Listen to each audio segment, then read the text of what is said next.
basic HDFS commands. Some of them we have seen, which was the make directory, this one, to create a new directory. And we also saw the remove directory.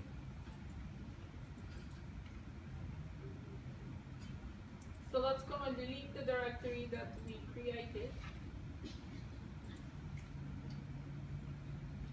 This cat command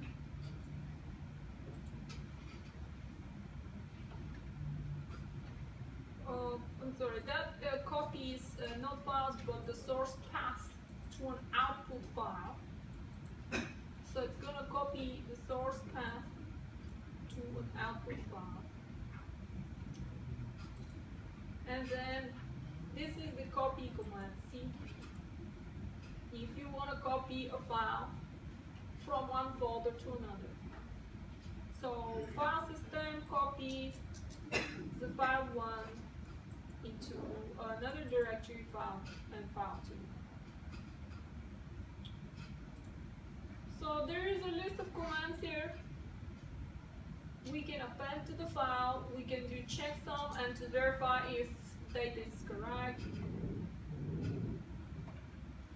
Count, we can see a search inside the file. ls is to list the files in that particular directory. And it has a bunch of arguments.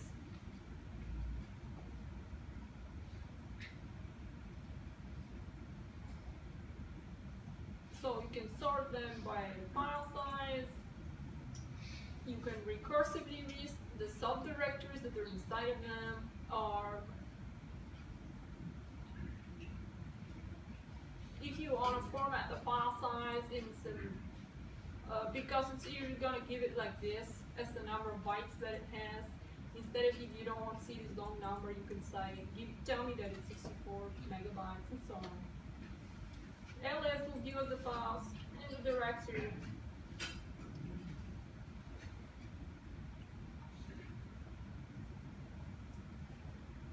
If you want to change some of the attributes on the file, set file attributes.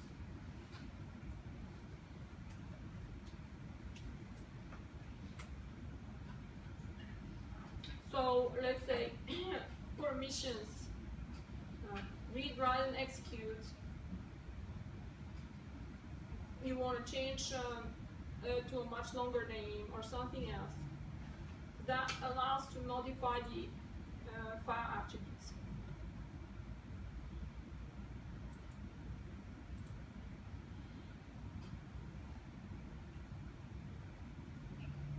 If you want to know what a particular command means, then fs-usage and then type the command name, and that's going to tell you what this command is for.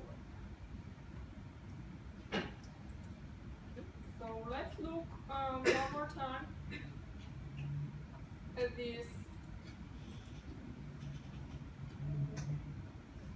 distributed file system, and then we'll talk about some MapReduce example applications.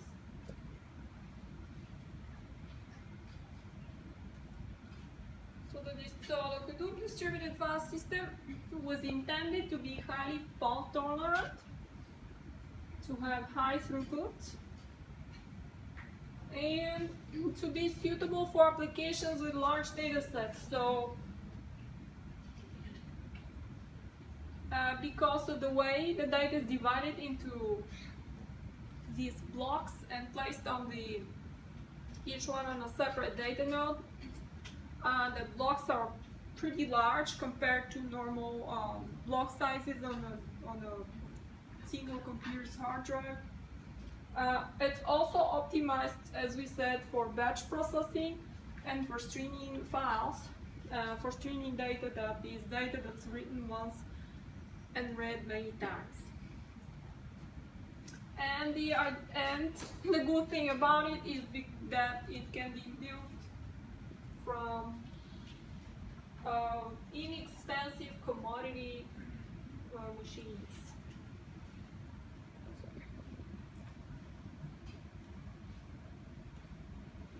As we mentioned earlier, we do expect failures to happen, and we are prepared for that by keeping copies of each block in several places and by backing up our main name node,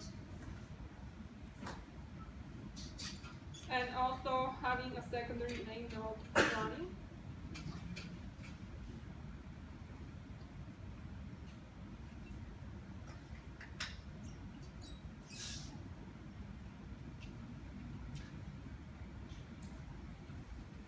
So we already mentioned about the streaming data and batch processing.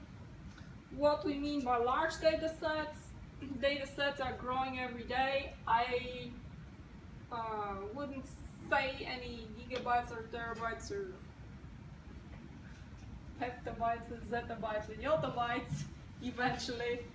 But I just want to say is that the data is growing every day, and that's why we ended up with this distributed platform, because we no longer can handle that on a single machine.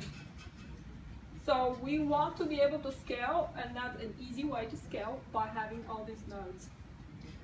So we can have a very large number of files in a single instance and handle these write once and read many times type of streaming data that is becoming very popular today.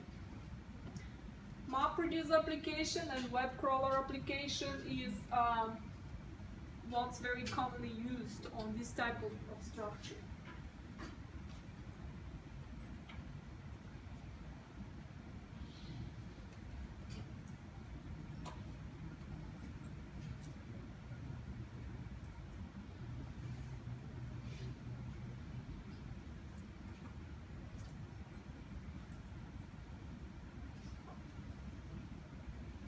MapReduce, we have already seen how it works.